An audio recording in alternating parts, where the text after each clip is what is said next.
సాయిరామ్. సమర్థ సద్గురు సాయినాథ్ మహారాజ్ కీ జై. ముందుగా మన సాయి కుటుంబ సభ్యులందరికీ నమస్కారం అండి. అందరూ కూడా సుఖంగా, సంతోషంగా, ఆరోగ్యంగా బాగుండాలని మనస్ఫూర్తిగా కోరుకుంటూ ఈరోజు వీడియో మొదలు పెడుతున్నాను. ఇక ఈరోజు వీడియోలో బాబాగారు ఏం చెప్పబోతున్నారు అంటే, తల్లి, సాధువు రూపంలో నీ కళ్ళ ముందే తిరుగుతున్నా నీ మనసులో ఉన్న కోరిక తీరాలి అంటే ఇలా చేసి చూడమ్మా అని బాబాగారు ఈరోజు ఒక మంచి సందేశాన్ని తీసుకొచ్చారండి. ఏదైనా మన జీవితంలో తీరని కోరిక ఉంటే గనక దానిని ఎన్నోసార్లు మన ఇష్టదైవంతో కూర్చొని చెప్పుకుంటూ ఉంటాం. ఆ కోరిక తీరితే బాగుండు అని చాలాసార్లు మనం బాబాగారితో చెప్పుకుంటూ ఉంటాం. అలాంటి తీరని కోరికలు ఏవైనా ఉంటే గనక మన జీవితంలో ఈరోజు బాబాగారు అందిస్తున్న ఈ సందేశం తప్పకుండా మీకు ఉపయోగపడుతుంది. బాబాగారు ఒక సాధువు రూపంలో వచ్చి మన జీవితంలో ఉన్న సమస్యని ఏ విధంగా పోగొడతాడో ఒక చిన్న కథ రూపంలో తెలుసుకుందాం. అలాగే రేపు గురువారం నాడు ఒక చిన్న పరిహారం చెప్తాను. దాని ప్రకారం నడుచుకోండి. మీ జీవితంలో ఏ సమస్య ఉన్నా అది బాబాగారు పోగొడతారు. అనగనగా కంచెవాగు అనే గ్రామంలో రామకృష్ణ అనే ఒక యువకుడు ఉండేవాడు. ఊర్లో ఉన్న స్నేహితులతో అల్లరి చిల్లరిగా తిరిగేవాడు రామకృష్ణ. ఒకరోజు రామకృష్ణ స్నేహితులు ఒక చెట్టు క్రింద కూర్చుని ఇలా మాట్లాడుకుంటూ ఉంటారు. ఒరేయ్, అదిగో ఆ సాధువు మళ్ళీ వస్తున్నాడు చూడు. ఈసారి వాడి మూటలు ఎలాగైనా మాయం చేసి అందులో ఏమున్నాయో తెలుసుకోవాలని ఉంది. అవునరా, ఆ మూటలో ఏముందో చూద్దామంటే అవి అసలు క్రిందికి దించితే కదా వాటిని దొంగలించడం కష్టమే. అప్పుడు రామకృష్ణ ఇలా అంటాడు, ఎందుకురా, ఆ సాధువు మిమ్మల్ని ఏం చేశాడు చెప్పండి. తన పనేదో తాను చేసుకుంటూ పోతూ ఉంటాడు. అలాంటి వారిని ఆట పట్టించడం తప్పురా. అబ్బో, నువ్వు ఆ రామయ్య శాస్త్రిని ఆట పట్టించినప్పుడు లేదు గాని మేము ఈ స్వామిని ఆట పట్టిస్తే వచ్చిందా? ఆ రామయ్య వేరు, ఈ సాధువు వేరు. రామయ్య మనల్ని తిడుతూ ఉంటాడు. ఈ సాధువు మనల్ని ఏం చేశాడు చెప్పు. మీరు ఆట పట్టించినా అసలు ఏమీ జరగనట్టు అక్కడి నుండి వెళ్ళిపోతాడు. ఒరేయ్, అదిగో చెరువులో నీళ్లు త్రాగడానికి వెళ్ళాడు. ఆ మూటలను క్రింద పెట్టాడు. పద పద, వాటిలో ఒకటి దొంగలించి చూద్దాం. త్వరగా పదరా చిన్నయ్య. ఒరేయ్ వద్దురా, అలా చేస్తే ఆ సాధువు చాలా బాధపడతాడు. నువ్వు వస్తేరా, లేకుంటే ఏం జరుగుతుందో ఇక్కడే ఉండి చూస్తూ ఉండు. ఆ పనికి మాత్రం అడ్డురాకు. అలా ఆ సాధువు చెరువులో నీరు త్రాగుతూ ఉండగా అక్కడ విడిచిపెట్టిన 3 మూటల్లో ఒక మూటను చిన్నయ్య దొంగలిస్తాడు. అది చెరువులో నీరు త్రాగుతూ ఆ సాధువు గమనిస్తాడు. ఏ కుర్రాళ్ళు, ఎందుకు నా మూటను తీసుకుని పారిపోతున్నారు? ఆగండి, అది మీకు ఎందుకు ఉపయోగపడదు. దాన్ని నాకు ఇచ్చేయండి, ఆగండి.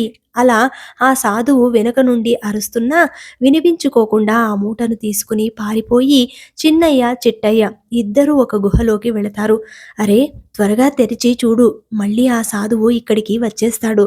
హా, తెరుస్తున్నాను, కొంచెముండు. అయినా ఆ సాధువు ఇక్కడికి రాలేడులే, మనం చాలా దూరం పారిపోయి వచ్చేశాము. ఏంట్రా, ఇందులో అన్ని ఆకులు అలుములు ఉన్నాయి. ఏంటి, ఈ మూటలను ఎంతో విలువైన వాటివిలా పట్టుకుని తిరుగుతూ ఉంటాడు. తీరా చూస్తే ఎండిపోయిన ఆకులు ఉన్నాయి. చూస్తుంటే ఈ సాధువు పిచ్చివాడిలా ఉన్నాడు. పద, ఈ మూట ఆయనకే ఇచ్చేద్దాం. ఈలోపు ఆ సాధువు అక్కడికి చేరుకుంటాడు. ఇదిగో, ఈ మూట నువ్వే తీసుకో. నీకు పిచ్చి పట్టిందా ఏంటి? ఎండిన ఆకులను మూటలో కట్టుకుని తిరుగుతున్నావు. అప్పుడు చిన్నయ్య ఇలా అంటాడు, ఆ పిచ్చి కాక ఇంకేముంటుంది లేరా, ఆ మిగతా 2 మూటలలో కూడా ఇలా ఎండు ఆకులు పెట్టుకుని తిరుగుతున్నావా ఏంటి? ఆ మాటలకు ఆ సాధువు నవ్వి ఇలా అంటాడు, మీకు అవి అలాగే కనిపిస్తాయి కానీ ఇంకెప్పుడు ఈ మూటల జోలికి రాకండి. అమ్మో, సాధువు గారికి కోపం వచ్చిందిరా, కొంపదీసి శపిస్తారా ఏంటి? అమ్మో, నాకు భయమేస్తుంది బాబు అని ఇద్దరు పకపక నవ్వుతారు. ఇక చూసింది చాలే, వెళ్ళండి అని ఆ సాధువుతో అంటారు. నాయనా, మీకు వీటి విలువ తెలియదులే అని ఆ సాధువు అక్కడి నుండి వెళ్ళిపోతాడు. అరే చిట్టి, నిజంగా అందులో ఆకులే ఉన్నాయా? మనం తీసి చూసినప్పుడు మనకు అలా కనబడ్డాయా? నాకు అదే సందేహంగా ఉందిరా. ఎంత తెలివి తక్కువ వాడైనా అలా ఆకులు మూట కట్టుకుని తిరుగుతాడా ఏంటి అని వాళ్ళిద్దరూ అలా మాట్లాడుకుంటూ ఉండగానే అక్కడికి రామకృష్ణ వస్తాడు. ఏరా, ఆ సాధువుని ఆట పట్టించడం అయ్యిందా? ఏం దొరికింది ఆ మూటలో? బోలెడన్ని వజ్రాలు, బంగారం దొరికాయిరా. అంత విలువైనవి ఏం చేసుకుంటామని ఆ సాధువుకిచ్చి పంపాము అని నవ్వుతూ అనవసరంగా ఆ మూటిని దొంగలించాంరా బాబూ. మాకు బుద్ధి వచ్చింది. అవున్రా, ఆ మూటలో ఒట్టి ఎండిపోయిన ఆకులే ఉన్నాయి. ఊరికే వాటిని కర్రకు కట్టుకుని తిరుగుతున్నాడు ఆ పెద్ద మనిషి. అందులో ఏదో మర్మం ఉండే ఉంటుంది. లేకపోతే ఎవరైనా ఎండు ఆకులను మూట కట్టుకుని తిరుగుతారా ఏంటి? మాకు అదే అనిపిస్తుందిరా. ఈసారి ఆ 3 మూటలు ఒకసారి దొంగలించి చూడాలి. మిగిలిన ఆ 2 మూటల్లో ఏమున్నాయో నాకైతే తెలుసుకోవాలని ఉంది. ఇంకేముంటాయిరా, అందులో కూడా ఆకులే ఉంటాయి. సరే పదండి, ఇంటికి వెళ్దాం. ఆకలేస్తుంది. అవునరా, నాకు కూడా బాగా ఆకలేస్తుంది. ఇక వెళదాం. వెళ్ళు వెళ్ళు, మీ నాన్న నిన్ను దుకాణం బయటే నుంచోబెట్టి మంచి భోజనం పెడతాడు. అలా తిట్లు తినే బదులు మీ నాన్న చెప్పినట్టు ఆ దుకాణంలో వ్యాపారం చేసుకుంటూ ఉండవచ్చు కదరా. నిన్ను పాడు చేస్తున్నామని మేము కనబడినప్పుడల్లా మమ్మల్ని తిడుతున్నాడురా మీ నాన్న. నాకసలు దుకాణంలో కూర్చుని వ్యాపారం చేయటం అస్సలు ఇష్టం లేదురా. అందుకే ఉదయాన్నే పారిపోయి వచ్చి మీతో కలిసి ఆ చెరువు గట్ట దగ్గర కూర్చునేది. సరే, నేను వెళ్తున్నాను. అలా రామకృష్ణ బయలుదేరి తన ఇంటికి వెళతాడు. ఇంటి బయట దుకాణంలో కూర్చున్న తండ్రి శంకరయ్య, ఏంటి అప్పుడే అయ్యగారు వచ్చేశారేంటి? భోజనం సమయం అయ్యిందని వచ్చావా ఏంటి? నువ్వు ఇలా ప్రతిరోజు తిడుతున్నావని నా స్నేహితులు నన్ను ఆట పట్టిస్తున్నారు నాన్న. ఇలా అయితే నేను ఏదో ఒక రోజు ఇంటి నుండి పారిపోతాను. ఆ తర్వాత నువ్వే బాధపడతావు. పోతే పోతావు, నాకు తిండి పెట్టే బాధైనా తప్పుతుంది. తిండి తినడానికి తప్ప నువ్వు దేనికి పనికిరావు. భోజనం చేసి త్వరగా రా. కొంచెం సేపు దుకాణంలో కూర్చుంటే నేను పట్నం వెళ్ళి సరుకులు తీసుకురావాల్సి ఉంటుంది. అలా రామకృష్ణ భోజనం చేసి వచ్చి దుకాణంలో కూర్చుంటాడు. శంకరయ్య పట్నం వెళతాడు.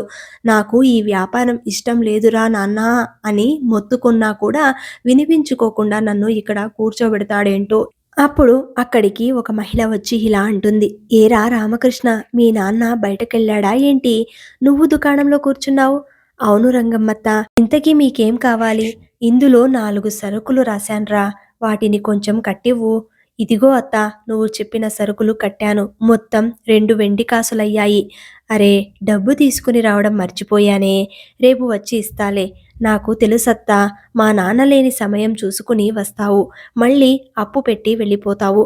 నిజం చెప్పు, నేను దుకాణంలో కూర్చుని ఉన్నాననే కదా నువ్వు వచ్చింది? నిజం చెప్పు. అది నిజమేరా. ఇంట్లో సరుకులు నిండుకున్నాయి. డబ్బులు రావడానికి ఇంకా 2 రోజుల సమయం పడుతుంది. మీ నాన్న అప్పు అస్సలివ్వడు. ఏం చెయ్యను? నువ్వు మంచివాడివని, అర్థం చేసుకుంటావని నువ్వు ఉన్నప్పుడు మాత్రమే వస్తాను. నాకు తెలుసులే అత్తా. సరే కాని త్వరగా అప్పు తీర్చేయి అత్తా.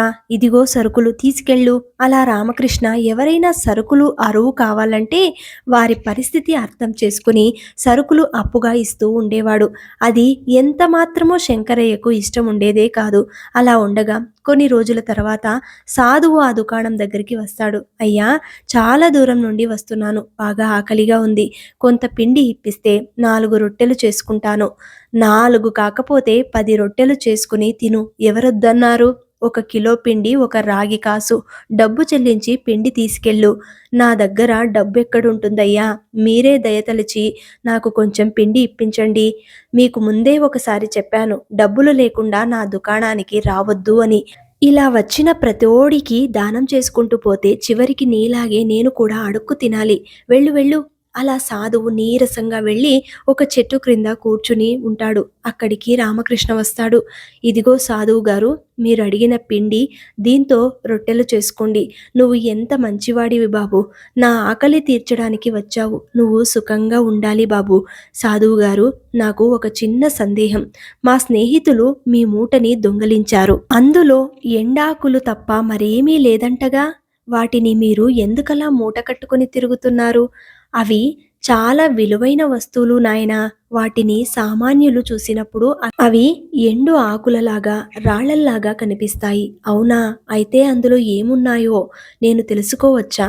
నాయనా, అవి నీకు దక్కాలి అని ఉంటే తప్పకుండా అందులో ఏమున్నాయో నీకు కనిపిస్తాయి. మీరు మాట్లాడేదేంటో నాకస్సలు అర్థం కావట్లేదు గురువుగారు. సరే, నాకు చాలా పనులున్నాయి, వెళుతున్నాను. అలా వారం రోజులు గడిచిన తర్వాత ఒక చెట్టు క్రింద రామకృష్ణ కూర్చుని బాధపడుతూ ఉంటాడు. ఏమిటి బాబూ, నువ్వు ఏదో బాధలో ఉన్నట్టు కనబడుతున్నావు, ఏమైంది? నా బాధకి కారణం మా నాన్నగారే. నేను ఏది చేసినా నన్ను తిడుతూ ఉంటాడు. ఇంత వయసొచ్చింది, ఎప్పుడు తెలుసుకుంటావంటాడు. నాకా ఆ వ్యాపారం చేయటం అస్సలు ఇష్టం లేదు. ఇంత చిన్న విషయానికా నువ్వు ఇంతలా బాధపడుతున్నావు? మా నాన్న లేని సమయంలో నేను పేదవాళ్ళకి సరుకులు అప్పుగా ఇస్తూ ఉంటాను. వారి బాధలు చూడలేక నేనలా చేస్తూ ఉంటాను. అంతేగాక ఎవరినైనా ఆకలితో చూస్తే వారికి కొంత డబ్బు సాయం కూడా చేస్తూ ఉంటాను. అంతెందుకు, ఆ రోజు మీకు పిండిచ్చాను కదా! అది తెలుసుకున్న మా నాన్న నన్ను ఎంతగానో తిట్టాడు.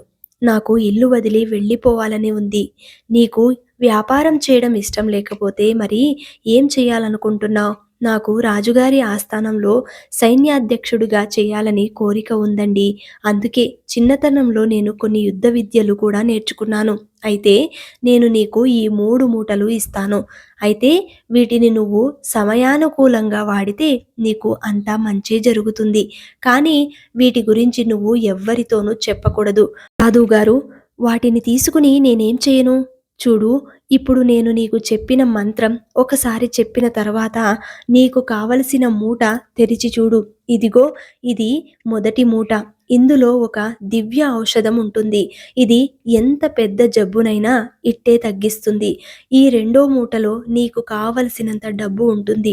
ఇక ఈ మూడవ మూటలో ఒక కత్తి ఉంటుంది. ఈ కత్తితో నువ్వు యుద్ధం చేస్తే ఎంతటి యోధుడనైనా ఇట్టే ఓడించగలవు. ఈ మూడింటిని నీ దగ్గరే జాగ్రత్తగా ఉంచుకొని వీటిని సద్వినియోగం చేసుకో. ఇక నీకంతా మంచే జరుగుతుంది. ఏంటి, ఈ 3 మూటలలో అంత విలువైన వస్తువులు ఉన్నాయా? ఇంతకీ మీరెవరు? ఇవి నాకే ఎందుకు ఇస్తున్నారు? నేను చాలా దూరం నుండి వచ్చాను. మాకు మా గురువుగారు ఇటువంటి వస్తువుల అన్వేషణలో నాలాంటి వారికి ఇచ్చి ఇలా వివిధ దేశాలకు పంపుతూ ఉంటాడు. వీటిని కనిపెట్టడానికి కఠోర తపస్సంపన్నులై ఉండాలి. అవునా? అయితే మీరు కష్టం చేసి సంపాదించినదంతా నాకిస్తున్నారన్నమాట. అవును బాబు, నువ్వు చాలా మంచివాడివి, సాయం చేసే మనస్తత్వం ఉన్నవాడివి. అందుకే నీకు ఈ 3 మూటలు ఇస్తున్నాను. ఇక నుంచి నేను నీకు కనబడను. నీకు అంతా శుభం కలుగునుగాక. ఏంటి, అంతా వింతగా ఉందే? ఈ సాధువు సామాన్యుడు కాదు, ఎన్నో మహిమలు కలిగిన సాధువు. అలా ఆ 3 మూటలను జాగ్రత్తగా ఇంట్లోనే దాచిపెట్టి ఉంచుతాడు. కొన్ని రోజుల తర్వాత ఆ రాజ్యంలో ఒక దండోరా వేయిస్తారు. రాజ్యంలోని ప్రజలందరూ తెలియచేయునది ఏమనగా, మన రాజుగారి కుమార్తె తీవ్ర అనారోగ్యానికి గురయ్యారు. ఆమెకు వచ్చిన జబ్బును రాజవైద్యులు కూడా తగ్గించలేకపోతున్నారు. మీలో ఎవరైతే రాకుమారికి వచ్చిన జబ్బు తగ్గిస్తారో వాళ్ళకి రాకుమారినిచ్చి వివాహం చేయడమే కాకుండా ఆ రాజ్యానికి యువరాజుగా ప్రకటిస్తారని రాజుగారు తెలియచేయడమైనది అంటూ ఒక దండోరా వేయిస్తారు. ఏంటి, రాకుమారి వింత జబ్బుతో బాధపడుతున్నారా? నాకు ఆ సాధువిచ్చిన 3 మూటలలో ఒక దాంట్లో దివ్య ఔషధం ఉందని సాధువుగారు చెప్పారు కదా! ఆ ఔషధాన్ని సద్వినియోగపరిచే సమయం వచ్చిందన్నమాట. వెంటనే ఈ మూటను తీసుకుని రాజధానికి వెళతాను. రామకృష్ణ బయలుదేరి రాజధానికి వెళుతూ ఉంటాడు. దారిలో తన స్నేహితులిద్దరూ అడ్డుపడతారు. ఏంట్రా రామకృష్ణ, ఆ మూటను పట్టుకొని బయలుదేరావ్? ఎక్కడికి? చూస్తుంటే ఆ మూట అచ్చం మొన్న సాధువు దగ్గర దొంగలించిన మూటలా ఉందే. ఇది ఆ మూట కాదులే గాని మా నాన్నగారు పని చెప్తే రాజధానికి వెళుతున్నాను. దారిలో ఆకలేస్తే తినడానికి రొట్టెలు కట్టుకొని వెళుతున్నా. సరే, నాకు సమయం లేదు, వెళుతున్నాను. చూస్తుంటే వీడికి కూడా ఏదో పిచ్చి పట్టినట్టుంది. ఈ మూట ఖచ్చితంగా ఆ సాధువు మూటే. ఇంకొన్ని ఎండు ఆకులు మూటకట్టి ఇవ్వమంటావా? మీకు చెప్పినా అర్థం కాదులే గాని నేను వెళుతున్నాను. రామకృష్ణ రాజధానికి బయలుదేరి వెళ్ళి రాజుగారిని కలుస్తాడు. తాను వచ్చిన పనిని వివరిస్తాడు. ఎవరు నాయనా నువ్వు? నీకు వైద్య రంగంలో అనుభవం ఉందా? నేను వైద్యుని కాదు రాజుగారు, కానీ యువరాణి గారికి వచ్చిన జబ్బుని నేను తప్పకుండా తగ్గించగలను. ఆ నమ్మకం నాకుంది. నువ్వు వైద్యుడివి కాదు అంటున్నావు. ఇంత పెద్ద రాజవైద్యుల వల్లే కాలేదు, నీ వల్ల అవుతుంది అంటావా? నాకైతే నమ్మకం లేదు. చూడండి రాజా, ఎంతో మందికి అవకాశం ఇచ్చారు. ఈ ఒక్కసారి నా మాట విని యువరాణి రోగం తగ్గించే అవకాశం నాకివ్వండి. తప్పకుండా యువరాణి గారు కోలుకుంటారు. సరే, తప్పకుండా నీకు ఒక అవకాశం ఇస్తాను. కానీ నీ వల్ల యువరాణి ఎటువంటి ఇబ్బంది పడినట్లు తెలిసిందో నీకు మరణదండన తప్పదు. ఈ యువకుడిని యువరాణి ఉన్న మందిరానికి తీసుకెళ్ళండి అని భటులకు ఆదేశిస్తాడు మహారాజు. అలా రామకృష్ణ యువరాణి దగ్గరకు వెళతాడు. రామకృష్ణ తాను తీసుకొచ్చిన మూటను అక్కడ పెట్టి ఆ సాధువు చెప్పిన మంత్రాన్ని ఉపదేశించి ఆ మూటను విప్పి చూస్తాడు. అందులో ఉన్న ఔషధాన్ని కొంత నీటిలో కలిపి, ఇదిగోండి యువరాణి గారు, ఈ ఔషధాన్ని కొంత స్వీకరించండి. అలా ఆ యువరాణి ఆ ఔషధాన్ని తీసుకున్న తర్వాత పూర్తి ఆరోగ్యంతో కాసేపటికే లేచి కూర్చుంటుంది. విషయం తెలుసుకున్న మహారాజు అక్కడికి వస్తాడు. యువరాణి ఇప్పుడు ఎలా ఉందమ్మా? చూస్తుంటే ఆరోగ్యంగా కనిపిస్తున్నావు. అవును తండ్రి గారు, ఇప్పుడు నేను పూర్తి ఆరోగ్యంగా ఉన్నాను. ఈ యువకుడు ఇచ్చిన ఔషధం నన్ను పూర్తి ఆరోగ్యవంతురాలిని చేసింది. ఇప్పుడు నా శరీరం కూడా చాలా తేలికగా ఉంది. బళా యువకుడా బళా! వెంటనే ఈ యువకుడికి 1000 బంగారు నాణ్యాలు ఇచ్చి పంపండి. మహారాజా, మీరు మాట తప్పుతున్నారు. యువరాణి గారి జబ్బు తగ్గించిన వారికి యువరాణిని ఇచ్చి వివాహం చేయడమే కాకుండా వారిని యువరాజుగా ప్రకటిస్తాను అని మీరు ఆ రోజు రాజ్యమంతా దండోరా వేయించారు. మరిచిపోయారా మహారాజా? అవును, ప్రకటించిన మాట వాస్తవమే. కానీ నీ దగ్గర ఎటువంటి ఆస్తిపాస్తులు లేవు. నువ్వు పోషించుకునే అంత డబ్బు కూడా నీ దగ్గర లేదు. నీలో ఏం చూసి యువరాణినిచ్చి వివాహం చేయాలి చెప్పు? నా దగ్గర డబ్బు లేదని మీకెవరు చెప్పారు? మహారాజా, నా దగ్గర చాలానే డబ్బు ఉంది. కావాలంటే మీకు రేపు ఉదయం తీసుకొచ్చి చూపిస్తాను. అంత డబ్బు ఉందా? సరే అయితే నువ్వు రేపు తీసుకొచ్చి చూపించు. అప్పుడు యువరాణినిచ్చి నీకు వివాహం చేస్తాను. ఈసారి మీరు మాట తప్పకూడదు మహారాజా. అలా వెంటనే రామకృష్ణ అక్కడి నుండి ఇంటికి చేరుకుంటాడు. ఆ మరుసటి రోజు ఉదయం రామకృష్ణ తన దగ్గర ఉన్న మిగిలిన 2 మూటలు తీసుకుని రాజధానికి బయలుదేరి వెళుతూ ఉంటాడు. ఎక్కడికి రా? నాకు పట్నం వెళ్ళే పనుంది. మధ్యాహ్నం వరకు దుకాణంలోనే కూర్చో. నాకు చాలా పని ఉంది నాన్నా. నేను వెళ్తున్నాను. నేను రావటానికి 2 రోజుల సమయం పడుతుంది. అంత రాజకార్యం ఏముంది? భుజాన ఆ మూటలేంటి? ఇంతకీ ఎక్కడికి వెళుతున్నావు? అవును, రాజకార్యం మీదే వెళుతున్నాను నాన్నా. ప్రస్తుతం నన్ను వదిలేయండి. వచ్చిన తర్వాత నీకు అన్ని వివరంగా చెబుతాను. అలా అక్కడి నుండి బయలుదేరి వెళతాడు రామకృష్ణ. కొంత దూరం వెళ్ళిన తర్వాత ఇదే సరైన ప్రదేశం. ఇక్కడైతే ఎవరూ చూడరు. ఈ మూట తెరిచి అందులో ఉన్న డబ్బు బంగారం అంతా ఒక పెద్ద పెట్టెలో సర్దుతాను. ఆ డబ్బుని రాజుగారి దగ్గరికి తీసుకెళ్తాను. సాధువు చెప్పిన మంత్రం పఠిస్తూ 2వ మూటని తెరుస్తాడు. అక్కడ వెంటనే ఒక భోషానం నిండుగా డబ్బు బంగారం వస్తుంది. ఈ భోషానం నిండా డబ్బుంది. కానీ దీనిని రాజధాని వరకు తరలించడం నా ఒక్కడి వల్ల కాదు. చిట్టయ్య చిన్నయ్య గాళ్ళు ఎప్పుడూ ఇక్కడే తిరుగుతూ ఉంటారుగా. కానీ ఈరోజు కనబడలేదేంటి? హా, అదిగో ఇటే వస్తున్నారు. ఏంట్రా రామకృష్ణ, ఏంటిది? ఇంత పెద్ద భోషానం ఇక్కడుంది. అవన్నీ మీకు తర్వాత చెప్తాలే గాని దీన్ని ఇద్దరూ కాస్త పట్టండి. రాజుగారి దగ్గరికి తీసుకుని వెళ్ళాలి. ఏంటి?